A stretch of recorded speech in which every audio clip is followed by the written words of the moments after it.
We got lightning round week 4. Let's start it out with Jared Smalley from WCMH. Jared, go ahead. Hi, Ryan. Paris Johnson last night at interviews said that he has been looking forward to this game since high school. And I think the reasons are pretty obvious, right? He wants to take the physical challenge, if you will, of playing Wisconsin. How big a message has that been among other players or you to them this week about the unique nature of this specific game? Well, I think that Wisconsin epitomizes, Big Ten football. They're well coached. They have good players. They play with a physical nature. They have a great identity. And so, and have for a long time. And I think that's probably what Paris is referring to, is that this team that we're playing on Saturday night is very similar to the ones he probably grew up watching, and it's been that way for a while. There's really good tradition there, and they're a very good team. So we know that this is what we have to do if we're going to, make a run at the Big Ten championship. We have to beat Wisconsin, and it's been on the schedule here for a while. And we played them in the Big Ten championship game in the past, and they have one of the better teams in the country year in and year out. All righty, we'll go next to Austin Ward. Austin, go ahead. Ryan, how surprised, if at all, are you with what the receivers and the passing attack have been able to do when you've had Jaxon so limited here for the first 3 weeks? I think it's been a great opportunity for other guys to step up and make an impact on the offense. And anytime you thrust guys into roles, they sink or swim. And sometimes I think we underestimate what guys can do. And this was a great example of that. And they've taken it and run. But I think it goes back to their preparation in the offseason and then the way that they practice. Guys who practice get better, and those guys have got better. All righty, next up, Joey Kaufman, Columbus Dispatch. Joey. Ryan, you kind of touched on this on the radio show a little bit about the physicality of practices in this season. And some of the guys mentioned last night too, just having padded practices Tuesday, Wednesday. How much of a carryover to Saturday do you think that is? How much of a benefit do you think that's helping, especially with a game like this against Wisconsin?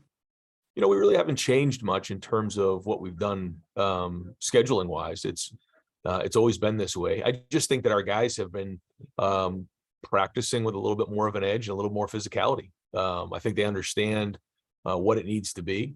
The great news is the way that we do it, we get our practices in Tuesday, Wednesday in terms of the pads. And then, we get 3 full days to prepare physically for the game on Saturday night. So expect us to be fast and physical and with a ton of energy, well rested. But in order to get yourself prepared to play in these games, especially physical games, the only way to do that is to practice like that. And we've done that. So now we got to keep building towards it. It doesn't guarantee a thing either. It just gives you a chance. Just to clarify, the number of padded practices a week, is this about the same as last year, different? Same. Yep. Same as always been. All righty, let's go next to Clay Hall from ABC6. Gotcha. Ryan, how much better is CJ Stroud this year, and is the rollout part of that? And how much pride do you take in his improvement? I think you can see as he started from last season, you can see the progression. Every week is a new week. I say every week is a new season is really the way we look at it, from when you start preparing to when you get done with the game, and then you reevaluate and you move on. And we'll see how this week goes. But I think it's been a steady evolution over time. I think it started back with the Minnesota game, and then it kind of just slowly built from there.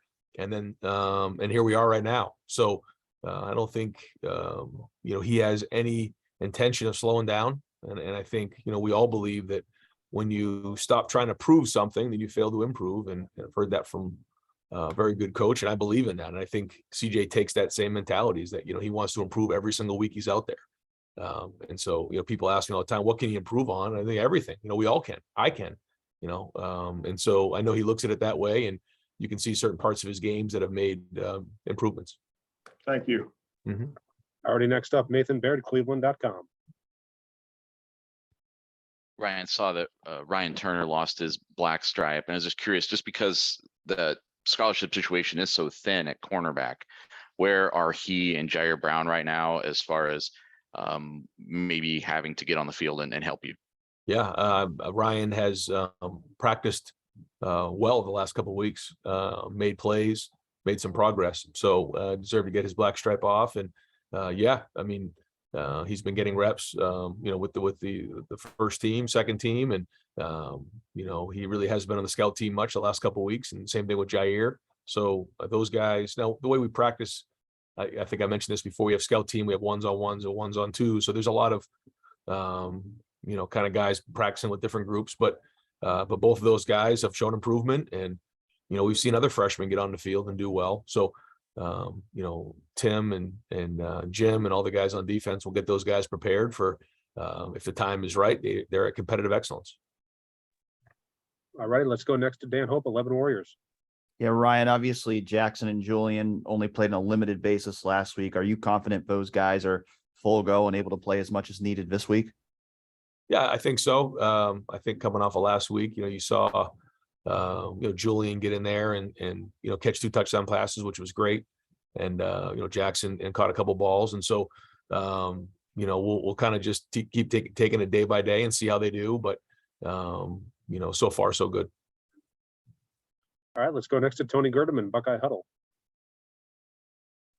Ryan, how have you seen the relationship between Cade Stover and CJ Stroud grow over the last year or two? And how responsible is that for their connections this season? I think it's very important. I think Cade's a big target. He's got strong hands. And I think over time, you have to build confidence on both sides of that, the receiving end and the throwing end. And I think that's happened. And now it's happening in real time in games. So that's important as we move forward, because that's something that can be a huge weapon for us as we head into conference play. All righty, next up, Tim May from Letterman Row. Tim. Thank you very much, Mike. I'm going to follow up a little bit, Ryan, on the I formation, only from the standpoint of, have you noticed, though, it's also brought like a mindset for your offense, this rekindled physical approach, et cetera. But when you have, three tight ends out there, 4 really, when you count Mitch Rossi and a running back. I mean, just was that sort of what you were looking for also, a mindset as much as a formation? Yes. Yeah, I think lining up under center and lining up and playing downhill is a little bit of a mindset for sure. And listen, that has limitations too. We can't do that all the time, but having that as part of your game, inside drill, just across the board, I think it's a healthy thing for the offense and the defense. Thank you. Yep. All righty, next up, Spencer Holbrook, Letterman Row. Spencer.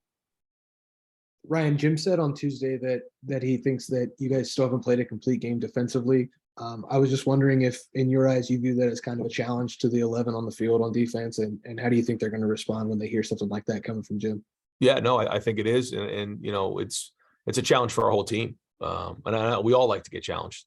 Every week is a challenge, and so it's our job to accept those challenges and take them head on and try to meet them. So yeah, I don't think our whole team has really played a complete game. And this is our first conference game, so here we go. But yeah, we know that we're trying to play at maximum capacity every week, and whatever that is this week, it'll be different the week after. But yeah, I mean, those challenges are real, and that's the standard that we hold ourselves to.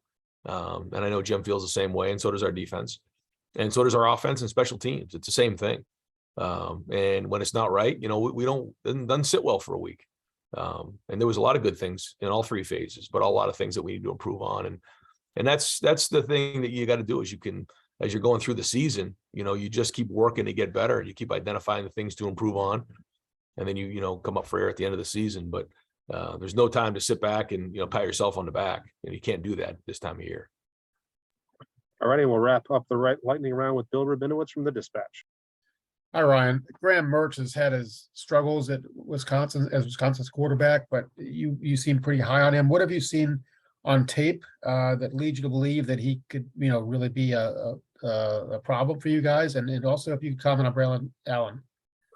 Yeah, I think both those guys are talented. Allen really is physical, strong runner, very similar to the running backs they've had in the past at Wisconsin. Very capable of getting to the second level and making guys miss. And then also, with Mertz, just very talented throwing the football. You can see it when the ball comes out of his hand. So, and now he has some experience and years under his belt. So I think, that the offensive line, I mean, they have a good group over there. And so will be our biggest challenge yet on offense. Thanks, Ryan. All righty, coach. Thank you so much. We'll talk to you after the game Saturday night. See you guys. Thanks. Thank you.